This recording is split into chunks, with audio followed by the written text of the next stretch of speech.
تو اسے اللہ کی عطا ہی سمجھنا چاہیے۔ کچھ لوگوں کے پاس علم ہوتا ہے پر علم نافع نہیں ہوتا، وہ ٹامک ٹونجا مارتے رہتے ہیں ساری زندگی۔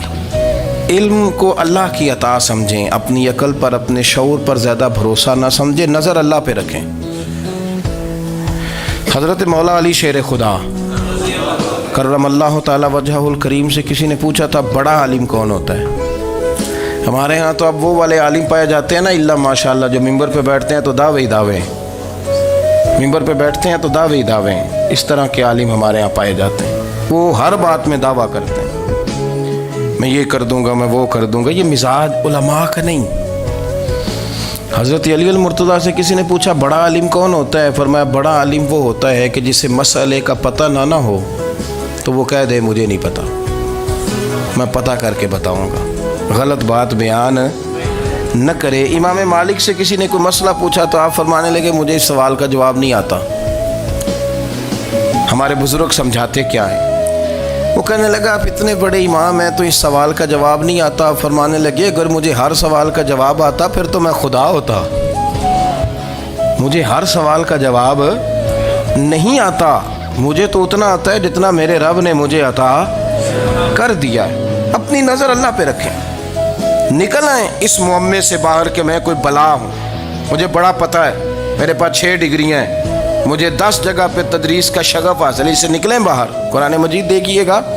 اللہ تعالیٰ نے ارادہ قدرت فرمایا کہ میں حضرت آدم کو بناؤں گا، پھر بنانے کے بعد فرمایا فرشتوں سجدہ کرو آدم کو، سب نے سجدہ کیا الا ابلیس ابا واستکبر وکان من الکافرین، سب نے سجدہ کیا سوائے ابلیس کے، اس نے انکار بھی کیا، تکبر بھی کیا اور کافروں میں سے ہو گیا۔ تو یہ جب اللہ تعالیٰ نے سجدہ کرایا تو کیسے کرایا؟ اللہ تبارک و تعالیٰ نے نا حضرت آدم کو علم سکھایا خود، وعلم آدم الاسماء کلہا، خود اللہ فرماتے ہیں کہ میں نے جناب آدم علیہ السلام کو تمام اشیاء کے نام سکھائے، سب اشیاء کے نام سکھائے۔ تو وہ چیزیں پھر میں نے نا، اللہ فرماتے ہیں میں نے فرشتوں پہ پیش کی، میں نے کہا کہ بتاؤ ان کے نام کیا ہے، تو فرشتوں نے جو جواب دیا ہے وہ سمجھنے والا ہے۔ اللہ نے چونکہ خود علم سکھایا تھا حضرت آدم کو، جناب آدم سکھایا تھا، لیکن فرشتوں کو نہیں سکھایا تھا۔ تو اللہ کریم نے فرمایا فرشتوں اب یہ بتاؤ ان چیزوں کے نام کیا ہیں؟ تو فرشتے کیا کہتے ہیں؟ فرشتے عرض کرتے ہیں قالوا سبحانک لا علم لنا۔ آپ کبھی یقین کریں اس چیز کی لذت لے تو مزہ آ جائے۔ کہا قالوا سبحانک، کہنے لگے تو پاک ہے، قالوا سبحانک، کہنے لگے تو، بھئی آدم علیہ السلام کو نام سکھا لیے، پھر فرشتوں کے سامنے وہ چیزیں پیش کر کے کہا ان چیزوں کے نام بتاؤ، تو فرشتے کیا کہتے ہیں؟ کہتے ہیں قالوا سبحانک، تو پاک ہے، لا علم لنا، ہمارے پاس کوئی علم نہیں، الا ما علمتنا، ہمیں تو اتنا پتہ ہے جتنا تو نے ہمیں سکھا دیا ہے، ہمیں تو اتنا پتہ ہے جتنا تو نے ہمیں، لا علم لنا، ہمارے پاس کوئی علم نہیں ہے، اتنا ہی پتہ ہے جتنا تو نے ہمیں سکھا دیا ہے، اس سے زیادہ ہمارے پاس علم۔ اور یہ کیوں تو نے ہمیں جتنا سکھایا اتنا پتہ ہے؟ فرشتے یہ نہیں کہتے یا اللہ تو زیادہ سکھا، آدم کو دیا تو ہمیں بھی دے، یہ نہیں فرمایا، فرمایا انک انت العلیم الحکیم، اے اللہ تو علم والا بھی ہے اور حکمت والا بھی ہے، تجھے پتہ ہے کس کو کتنا دینا ہے، جتنا تو نے مناسب سمجھا جناب آدم کو دیا، اور جتنا تو نے بہتر سمجھا وہ تو نے ہمیں عطا فرمایا۔ تو اگر آپ کے پاس علم ہے، کہیں نالج ہے، تو اس کو اللہ کی عطا سمجھیں۔ ہمارے ہاں بہت سارے لوگ بن کے بیٹھ جاتے ہیں، میں اکثر کہتا ہوں کہ پھر وہ دعوے کرتے ہیں میرے علاقے والے جاہل ہیں، میرے شہر والے جاہل ہیں، میرے خاندان والے پڑھے نہیں۔ یہ آپ کا دعویٰ ہے، یہ آپ کو خراب کر دے گا۔ ہم نے بہت سارے ایسے لوگ دیکھے جو بہت بڑے عالم تھے، لیکن اللہ جب لینے پہ آیا تو عقل ہی لے گیا، شعور ہی چلا گیا،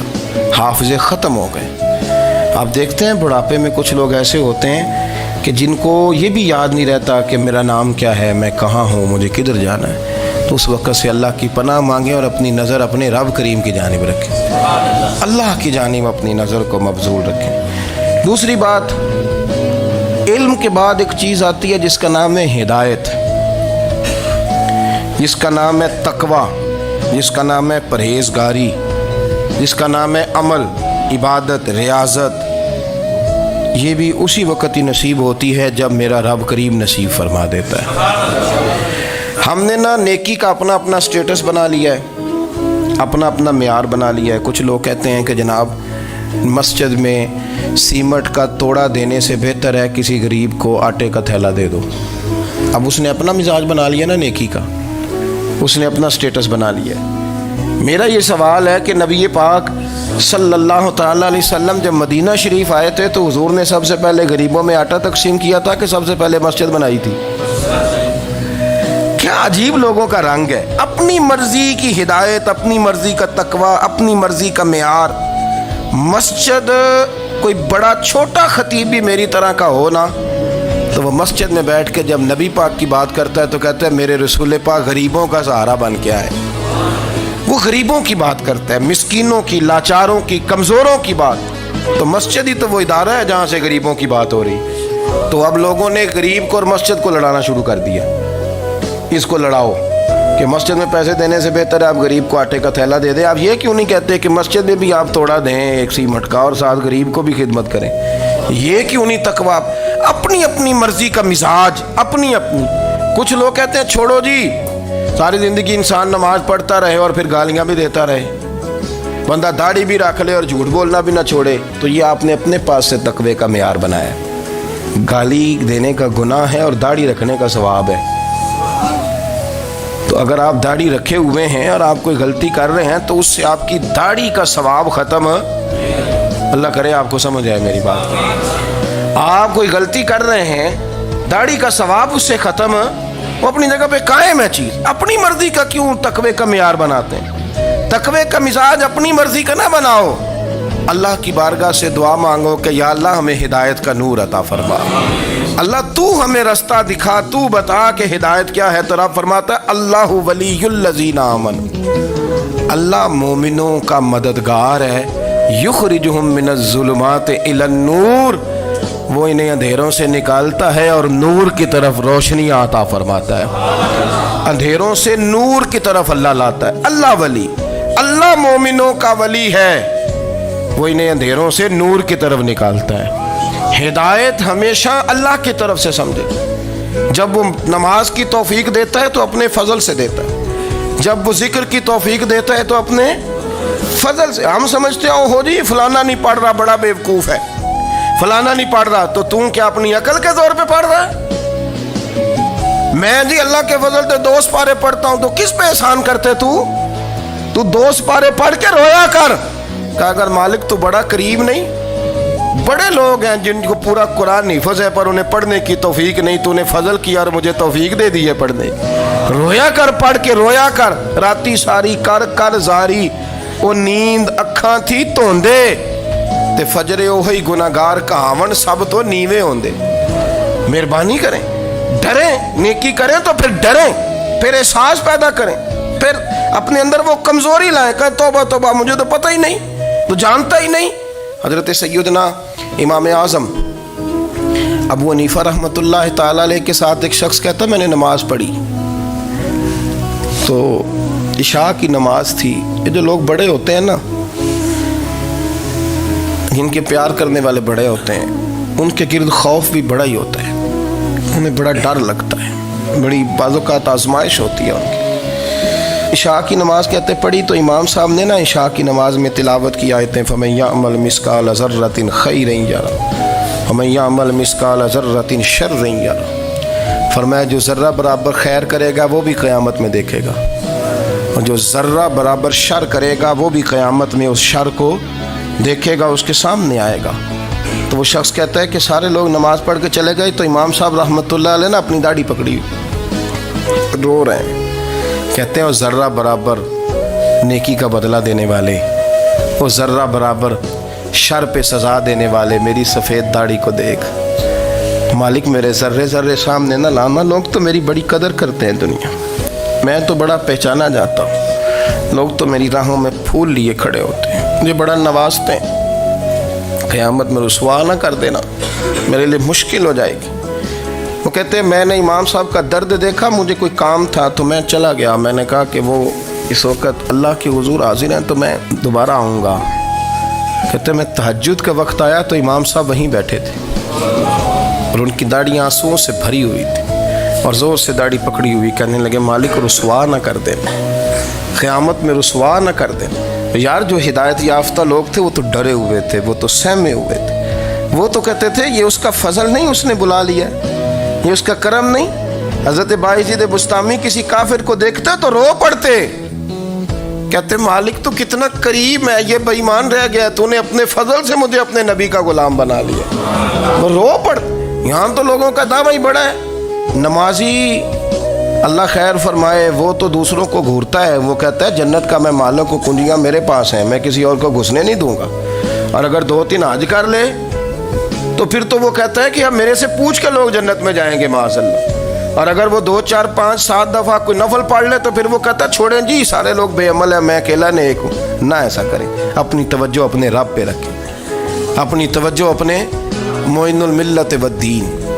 عطا رسول، ہند الولی، غریب نواز، خواجہ معین الدین چشتی، حضرت خواجہ اجمیر، شاہ اجمیر، شاہ اجمیر، والی ہندوستان۔ آخری عمر میں نا سارا دن روتے گزر جاتا، ساری رات روتے گزر جاتے، ذرا سی کوئی بات کرتا تو رو پڑتے، آنکھیں آنسوؤں سے بھری رہتی۔ کئی دفعہ آپ نے بھی پریشان ہو جاتے ہیں نا کہ یار تو ایک بات کی جان ہی نہیں چھوڑ رہا، تو خواجہ قطب الدین صاحب بختیار کاکی سے لوگوں نے کہا کہ آپ مرشد سے بات کریں، اتنا بھی تو نہیں نہ رونا چاہیے، ہر وقت اس کے آنسو کی کریے، عاشق دا کام ہی رونا تونا، تبھی نہ رویوں نہیں منظوری، یہ عاشق سدا ہی روندا رہندا ہے، پاویں وصل ہوئے تے پاویں دوری، ہر وقت رونے کا کیا مطلب ہے؟ تو خواجہ قطب صاحب کہتے ہیں میں قریب گیا تو میں نے پیر دبائے، میں نے کہا سونیا لوگ تو کچھ بھی نہیں کرتے، تو نے تو کمال کر دیا، 90 لاکھ آدمی مسلمان کر دیا، دنیا کچھ نہیں کرتی، تو نے 50 سال ساری رات مصلے پہ بیٹھ کے رب راضی کیا، تو شہزادہ تھا، حضور کی اولاد تھا، لیکن معین الدین تیرا ایک پلاٹ بھی نہیں، تو نے طالب علم پالے، انہیں غریبوں کو دیا، انہیں نوازا، کوئی شے نہیں تیرے پاس، ہر چیز تو نے، ساری رات روتے ہو، سارا دن روتے ہو۔ تو خواجہ قطب الدین صاحب کہتے ہیں میں نے جب عرض کیا تو خواجہ صاحب مجھے گلے لگا لیا، چیخ مار کے روئے، کہنے لگے قطب الدین پتر داڑھی سفید ہو گئی، جانے کا وقت آ گیا، جو تو نے نیکیاں گنوائی ہیں وہ ہیں صحیح میرے پاس، پر یار کی بارگاہ میں پیش کرنے کے قابل ایک بھی نہیں، ایک بھی نہیں، تو بارگاہ تو دیکھ کتنی بڑی ہے، رسول کریم کی بارگاہ میں پیش کرنے کے قابل ان میں سے ایک بھی نہیں، تو آستانہ دیکھ کتنا بڑا ہے، کیا پیش کروں گا، کیا عرض کروں گا حضور کی بارگاہ میں، کس طرح؟ وہ یار جو بڑے تھے وہ تو ڈرے ہوئے تھے، سہمے ہوئے تھے، وہ تو بڑی آزمائش میں تھے، لیکن میرا اور آپ کا رٹا 2 نمازیں پڑھ کے 6 نمازوں کا دعویٰ کرنا اور لمبی چوڑی کہانیاں بنانا اور اپنے منہ سے اپنی تعریفیں کرنا، اس سے تھوڑا باہر آئیں۔ رزق بھی میرا اللہ ہی دیتا ہے، علم بھی اللہ دیتا ہے، رزق بھی۔ بڑے بڑے فقیروں کو مالدار ہوتے دیکھا، بڑے بڑے مالداروں کو فقیر ہوتے دیکھا، بڑے بڑے، میرے ایک بڑا سخی قسم کا سجن ہے، بڑا پیارا ہے، میں اسے سخی مانتا ہوں، میں نے اپنی پریشانیوں کے دنوں میں بھی اس شخص کو سخی دیکھا۔ ایک دن رات کو مجھے ٹیلی فون کر کے کہنے لگا کدھر ہو؟ میں نے کہا میں گھر ہوں۔ نہیں اکثر سفر میں ہوتے ہو نا؟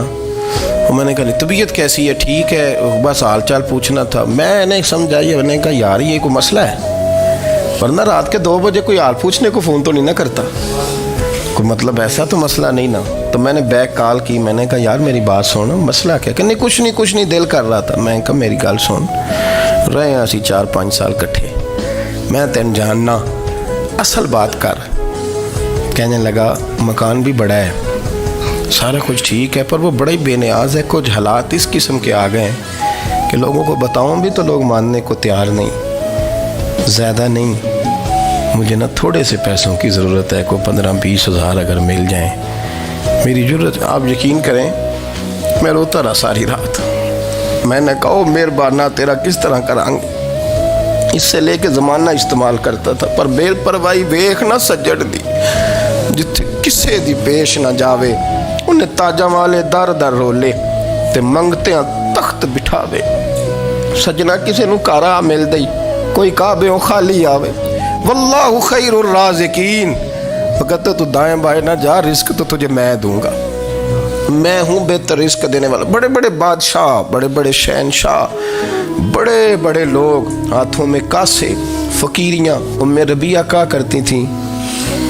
بڑی نیک اور صالح خاتون تھیں وہ کہتی ہیں کہ میں نا بڑے امیر آدمی کی بیوی تھی اپنے شوہر کے ساتھ چھت پہ بیٹھی تھی تو نیچے فقیر مانگنے والا آیا اس نے بڑے درد سے صدا کی تو میں نے اپنے شوہر سے کہا کچھ دے دیں کہا دفع کر ان لوگوں نے دھندا بنایا ہوا ہے کہتی میں میکے سے بھی بڑا مال لے کے آئی تھی میرے ماں باپ بڑے امیر تھے تو میں نے نا چوری اپنے خامہ سے نظر بچا کے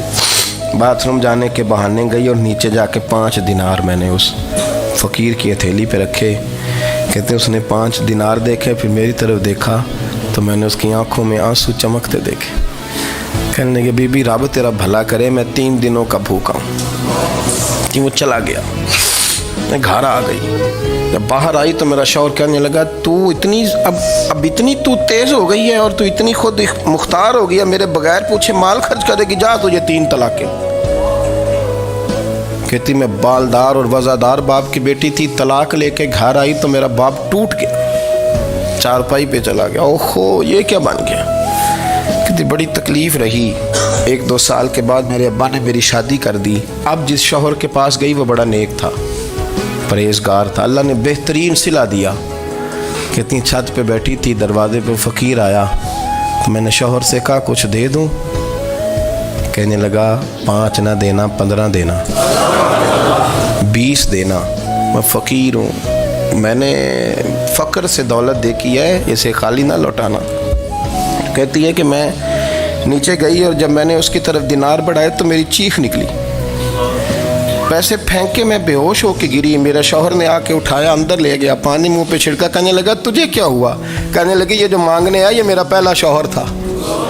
وہی تھا جو کہتا تھا کہ تو 5 دینار دے آئیے جا تجھے 3 طلاقیں پڑھو نا حدیث پاک میرے نبی پاک علیہ السلام نے فرمایا ایک بندہ گنجا تھا گنجا کوئی ترتیب آگے پیچھے ہو جائے تو مفہوم کے لحاظ سے لیکن میں مفہوم اس کا واضح کرتا ہوں ایک گنجا تھا کوئی شے نہیں تھی سر پہ بال بھی نہیں تھے رویا کرتا تھا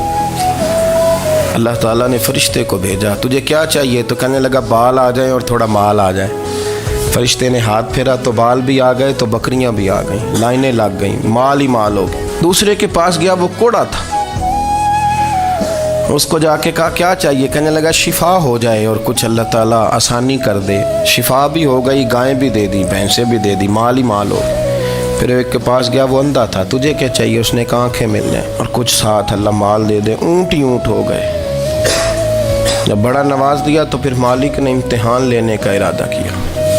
یاری تیری سونا ہے پر آزمائشاں بھی تیریاں اگ آزمائشاں تیریاں صحیح کہہ رہا ہوں آزمائشاں تیریاں یاری تیری سونا ہے پر آزمائشاں تیریاں یہ سونا پرکھیا جامدائی پہلو نہ لگاں دے لگ اللہ نے فرمایا آزمائش کرو سب سے پہلے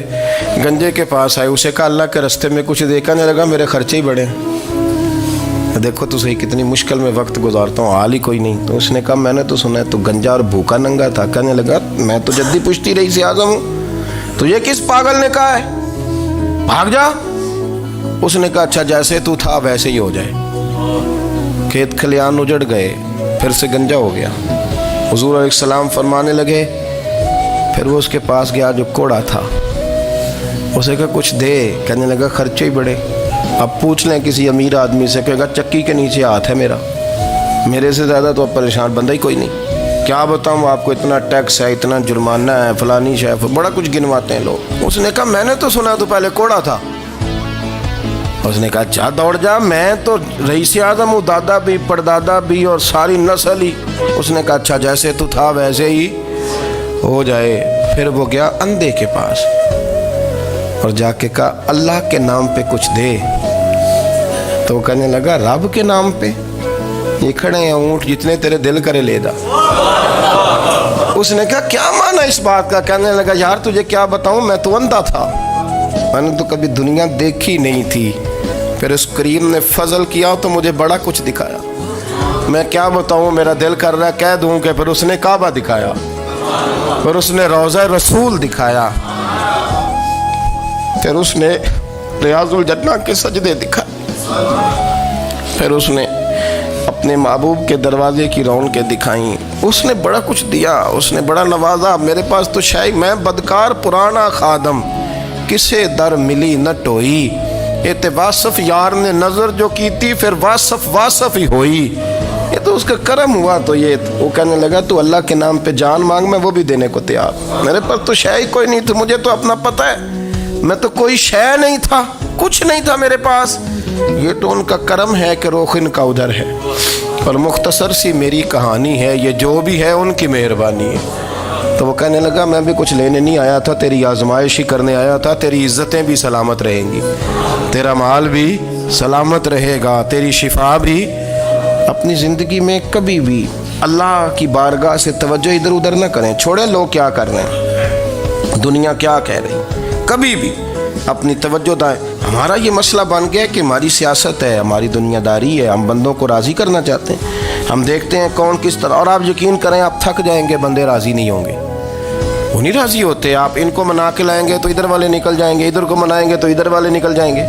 اس چکر سے باہر آئیں، اس رب کو راضی کریں جو فرماتا ہے ان الذین آمنوا وعملوا الصالحات سیجعل لهم الرحمن ودا۔ فرمایا تو ایمان لانے کے بعد نیک عمل کر، میں لوگوں کے دلوں میں تیری محبت پیدا کر دوں۔ رحمان لوگوں کے دلوں میں محبت ڈال دے گا، اللہ لوگوں کے دلوں میں۔ اپنی نظر ہمیشہ اپنے رب پہ رکھیں، اتنی لمبی چوڑی دنیا داروں سے امیدیں نہ وابستہ کریں۔ میں نے دیکھا ہے لوگ کاسا لیسی کرتے ہیں، کبھی اس کے دروازے پہ کبھی اس کے دروازے پہ۔ ان چکروں سے باہر آئیں اور اپنے رب کی بارگاہ کی طرف توجہ کریں، استغفار شوق سے پڑھا کریں، اور اکیلے میں نا، اکیلے میں۔ حضرت رئیس المتکلمین مولانا نقی علی خان صاحب رحمۃ اللہ نے لکھا ہے کہ فرعون 500 سال حکومت کر گیا، یہاں تو 5 سال کی حکومت کی پیر لڑکھڑاتے ہیں، 500 سال۔ فرماتے اصل وجہ یہ تھی کہ دنیا جب سو جاتی تھی نا تو اوپر چادر لے کے تو مصلے پہ بیٹھ جاتا تھا، اور ہاتھ باندھ کے کہتا تھا رب تو ہی ہے، میرا پردہ نہ کھولنا، مالک تو ہی ہے، کرم نوازی کرنا، میری پکڑ نہ کرنا۔ وہ بے ایمان ہو کے اگر 500 سال ہاتھ باندھے تو گزارا کر لیتا ہے، تو ایماندار ہے۔ پر مسئلہ یہ ہے کہ تو رات کو بکل مار کے ہاتھ نہیں نہ باندھتا، تو منت نہیں کرتا، تو استغفار نہیں کرتا۔ توبہ کریں تو بچے رہیں۔